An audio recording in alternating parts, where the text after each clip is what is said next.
বন্ধুরা নমস্কার। বিষয় আশীর্বাদ। বন্ধুরা, আমার এক মাস্টারমশাই ভারী চমৎকার একটি কথা শুনিয়েছিলেন। উনি বলেছিলেন যে জানো, মানুষের আশীর্বাদ হলো একেবারে সাক্ষাৎ ভগবানের আশীর্বাদ। তোমার মাথায় যদি মানুষের আশীর্বাদ থাকে, তুমি জেনে রেখো ভগবানের আশীর্বাদ তোমার মাথার উপরে রয়েছে। তা আমি তখন জিজ্ঞাসা করেছিলাম যে কি করে এই আশীর্বাদ পাওয়া যাবে। এবারই হলো আসল গুহ্য কথাটি তিনি শুনিয়ে দিলেন।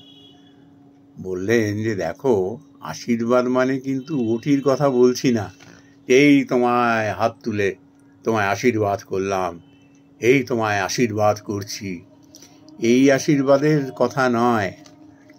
আমি বলছি মানুষের মনে যখন এই আশীর্বাদটি জেগে ওঠে। আমি তখন জিজ্ঞাসা করলাম কীরকম।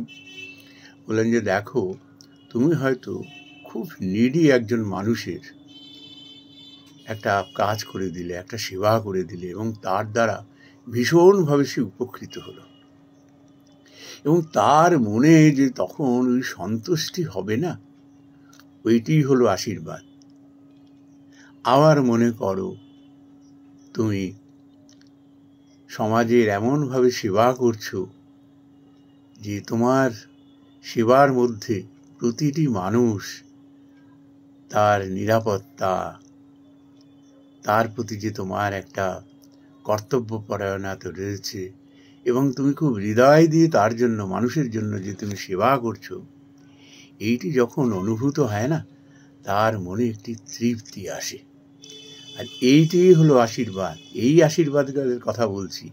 ওই যে আমরা ধান দুর্বা নিয়ে মাথায় দিয়ে বললাম তুমি বড় হও, মানুষ হও, আবার বললাম যে তোমাকে আশীর্বাদ করছি, তুমি দীর্ঘজীবী হও, মানুষ হও, বড় হও।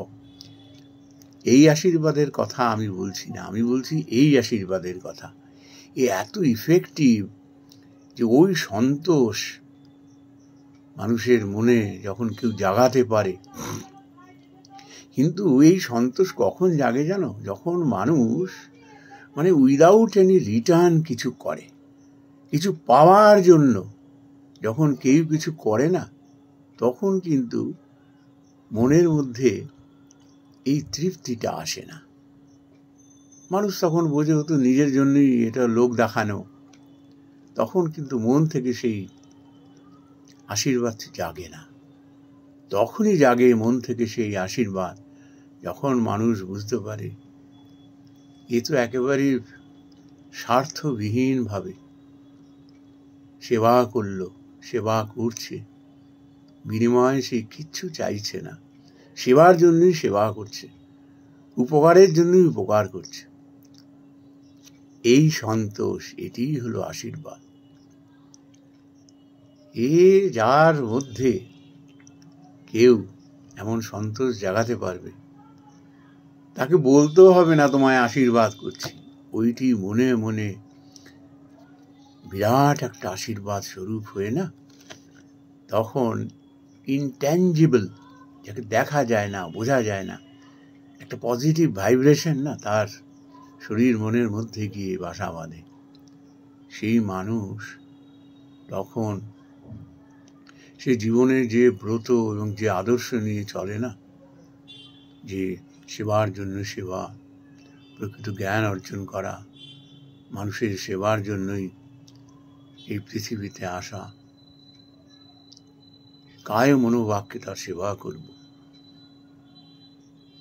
এটির প্রতি না সে তখন আরো দৃঢ় নিশ্চয় হয়, এবং তার ভেতরে কোনো ভয় থাকে না, তার মধ্যে স্বার্থপরতা থাকে না। এত অদ্ভুত এক প্রকৃতির মানুষ হয়, এবং যে মানুষ তার সংস্পর্শে আসে না, সেও ধন্য হয়ে যায়। নমস্কার বন্ধুরা।